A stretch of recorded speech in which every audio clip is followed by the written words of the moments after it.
Hai, saya Dr. Lelawati binti Joremi dari Jabatan Ekonomi dan Pengajian Keuangan Universiti Teknologi Mara, Cawangan, Selangor.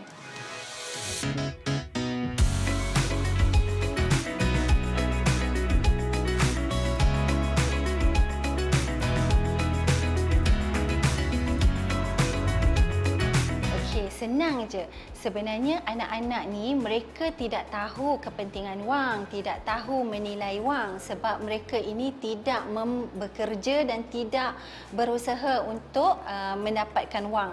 Nah, jadi cara yang terbaik adalah ibu ayah perlu memberi bimbingan dan mendidik anak-anak, memberi guidance, membimbing anak-anak tentang kepentingan wang dan tentang keperluan menabung.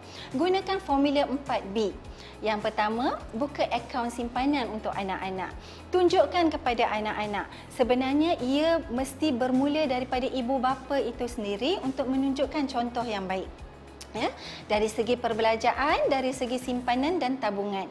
Okey, kita bawa anak kita pergi buka akaun tabungan, kita beritahu anak kita kenapa kita perlu menabung.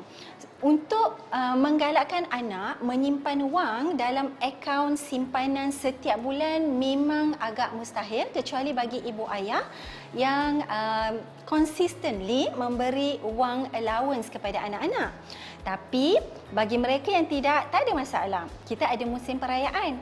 Setiap kali musim perayaan, setelah selesai anak-anak beraya, apa kata kita panggil anak-anak, kita ajak mereka kira berapa wang yang mereka berolehi. Jangan masukkan semua dalam tabungan atau dalam akaun simpanan. Beri sedikit kepada anak-anak supaya mereka gembira. Tapi dalam masa yang sama, ambil sama ada 70 hingga 80% atau mungkin 50% sekurang-kurangnya daripada wang yang mereka terima itu, ajak mereka untuk pergi ke bank dan simpan di dalam akaun simpanan yang kita buka untuk mereka.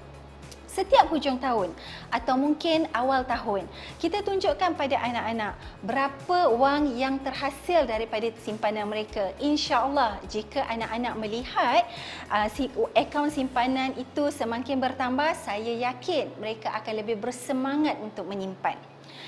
B yang kedua ialah kita beli tabung untuk anak-anak. Tabung itu sebenarnya letakkan dekat rumah dalam bilik anak-anak dan didik mereka untuk menyimpan wang kecil. Tabung ni bukan untuk simpanan wang yang besar, dia adalah untuk menyimpan wang dalam amount yang kecil. Okey, dari tabung ini galakkan anak-anak, kita beri wang saku kan kepada anak-anak, suruh mereka menyimpan wang yang baki itu ke dalam tabung. Dan bila tabung dah penuh, kita ajak anak-anak untuk pindahkan wang daripada tabung ke dalam akaun simpanan. B yang ketiga, beri wang saku kepada anak. Okey, anak-anak yang bersekolah, pastinya ibu ayah akan beri wang saku. Saya suka sarankan kepada ibu ayah sebelum kita membuat keputusan berapa jumlah wang saku yang selayaknya kita beri kepada anak-anak kita, kita perlu melihat dulu dan mengenal pasti berapa harga barang makanan dan minuman yang dijual di sekolah. Supaya wang saku yang kita beri itu mencukupi bagi anak-anak kita. Galakkan mereka menyimpan wang baki setiap kali mereka pulang sekolah. Ada kalanya saya pasti ada hari-hari tertentu di mana ibu ayah rajin dan masak, maka beri bekal kepada anak-anak. Waktu kita beri bekal pada anak-anak, jangan nafikan wang saku mereka. Tetap konsisten beri dan galakkan mereka jika tidak digunakan pada hari tersebut, pulang dari sekolah, masukkan ke dalam tabung. B yang terakhir adalah beri ganjaran. Ganjaran ini penting untuk membahagiakan seseorang, sebenarnya apatah lagi untuk anak-anak. Beri ganjaran ni mudah sahaja sebenarnya. Kita boleh ajak anak-anak kita buat kerja di rumah bersama-sama. Dan ganjaran ini perlu dikenal pasti. Bukan semua kerja perlu kepada ganjaran.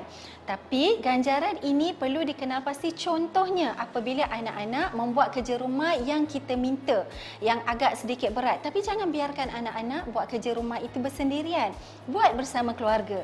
Sebagai contoh, basuh kereta bersama ayah, menjemur kain bersama ibu, atau membasuh pinggan mangkuk bersama ibu. ibu selepas selesai menikmati juadah makan bersama keluarga. Okey, so selain selepas kita mengucapkan terima kasih kepada anak-anak, kita beri ganjaran dalam bentuk wang. Dan dalam masa yang sama terangkan kepada mereka bahawa untuk mendapat wang kita perlu bekerja. Tetapi ada lagi satu isu, kita perlu kenal pasti di masa bila nak beri ganjaran, masa bila nak didik anak tentang tanggungjawab dan masa bila pula nak pupuk keikhlasan dalam hati anak-anak. Mudah.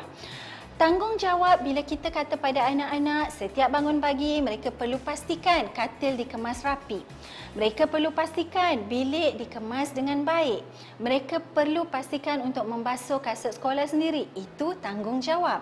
Tapi bila membantu ibu ayah, itu perlu, mungkin kita boleh beri ganjaran.